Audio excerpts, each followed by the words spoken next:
ঠিক রাত ১০টা বাজে আমি আমার সকল সংবাদ নিউজ তথ্যের কাজ শেষ করে আমি আমার বাসভবনে যাওয়ার জন্য বনপাড়া বাজার মালিপাড়া রোড দিয়ে আমি যাচ্ছিলাম। যাতেই ওই বনপাড়া বাজার থেকে ৩০০ মিটার সামনে, অর্থাৎ ৯০০ বা ১,০০০ ফিট সামনেই ৭-৮ জন আমার পথ অবরোধ করে। সবার হাতে চাইনিজ কোরাল, দেশীয় অস্ত্রশস্ত্র ছিল। আমি ভয় পেয়েছি। ওরা আমাকে বলতেছে ঘরে ঢুক। ওখানে একটা কাঠের ঘর ছিল, মানে কাঠের ফার্নিচার। ওখানে যে আমার চেয়ারে বসাইছে, বসায় আমার পুরো শরীরটা বাঁধছে। তারা কি কারণে আপনার উপর ক্ষিপ্ত আমি হয়েছে? কিচ্ছু জানি না। আমারে বাঁধছে এলো বেতারি ভাবে, বাটামস রড যে পাইপ দিয়ে, বিশেষ করে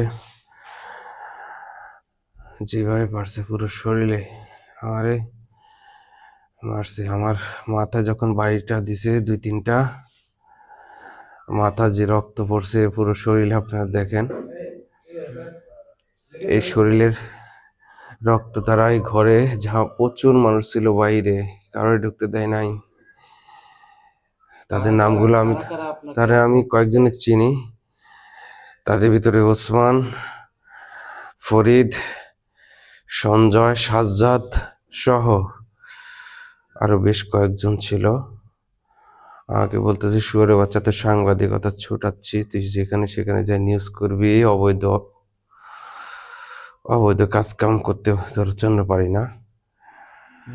তুই ছাড়া কি ধরে গ্রাম নাটোরের সাংবাদিক নাই? কেউ তোর মতো সংবাদ করে না, তোর কেন করতে হবে? পরবর্তীতে আমার ফোনটা ছিল,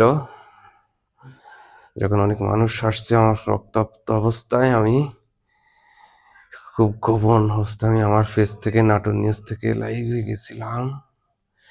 চেয়ারে বসা অবস্থায় যখন আমার চেয়ারে হাত পা খুলে দিয়েছিল, অনেক মানুষ ছিল এখানে, তখন লাইভ অবস্থায় ফোনটা ২৭ সেকেন্ড লাইভ হয়েছে, হয়তো বা এরকম কিছু হবে, ৩০ সেকেন্ড। কি উদ্দেশ্যে আপনি কিসের লাইভ দিছিলেন? হ্যাঁ, আমাকে মারছে, সেই বিষয়টা আমি হালকা করে লাইভে গেছিলাম গোপনে, তাদের বুঝতে দেয়।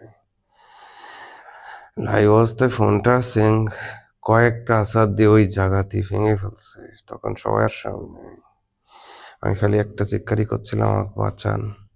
কচি শুয়ারে বাচ্চাকে বাঁচা রাখা যাবে না, মেরে ফেল, তাছাড়া আমার নয় ব্যবস্থা নেবে।